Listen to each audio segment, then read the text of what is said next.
The enduring echo of empathy. Love your neighbor as yourself. In a world often characterized by division and self-interest, the simple yet profound commandment, love your neighbor as yourself, from Mark 12:31, resonates with enduring power. This isn't merely a religious dictum. It's a foundational principle for building a just and compassionate society. It speaks to the core of our humanity, urging us to transcend our individual concerns and embrace a sense of interconnectedness with all those around us.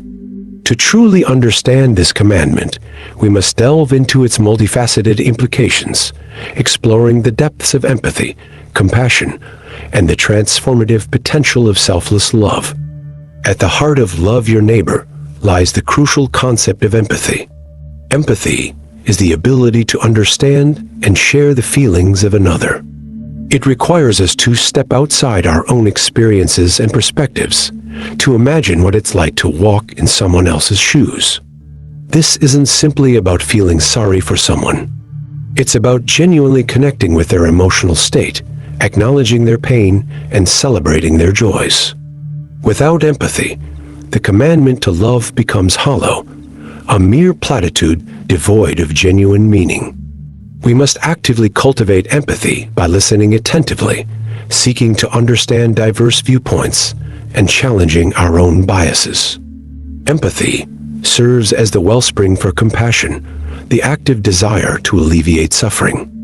Love your neighbor as yourself compels us to move beyond mere understanding and translate our empathy into tangible acts of kindness. This can take many forms, from offering a helping hand to someone in need to advocating for social justice and systemic change. Compassion demands that we confront injustice, challenge inequality, and work towards creating a world where everyone has the opportunity to thrive. It requires courage, selflessness, and a willingness to put the needs of others before our own. The commandment also underscores the profound interconnectedness of humanity. We are not isolated individuals, but rather integral parts of a larger whole. Our actions, both positive and negative, have a ripple effect, impacting the lives of those around us. When we choose to love our neighbor, we strengthen the bonds of community, fostering a sense of belonging and mutual support. This interconnectedness extends beyond geographical boundaries, encompassing all people, regardless of their background, beliefs, or circumstances. Recognizing this interconnectedness compels us to act responsibly, considering the impact of our choices on the well-being of others and the planet we share. The phrase, "as yourself," is not a mere addendum, but a critical component of the commandment. It acknowledges that we cannot truly love others if we do not first love ourselves. This doesn't imply narcissism or self-absorption, but rather a healthy sense of self-worth and acceptance.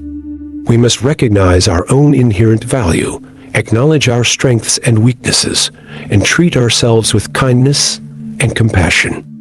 Only then can we extend that same love and understanding to others. Self-love empowers us to set healthy boundaries, to avoid being taken advantage of, and to approach relationships with a spirit of generosity and authenticity.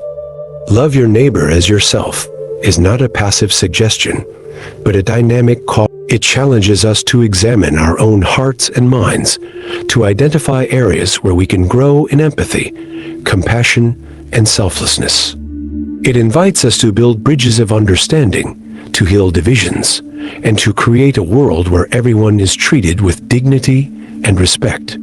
This commandment is not merely a relic of the past, but a timeless guide for navigating the complexities of the present and building a more just and loving future. Let us embrace this challenge, striving to live out the enduring echo of empathy in our daily lives.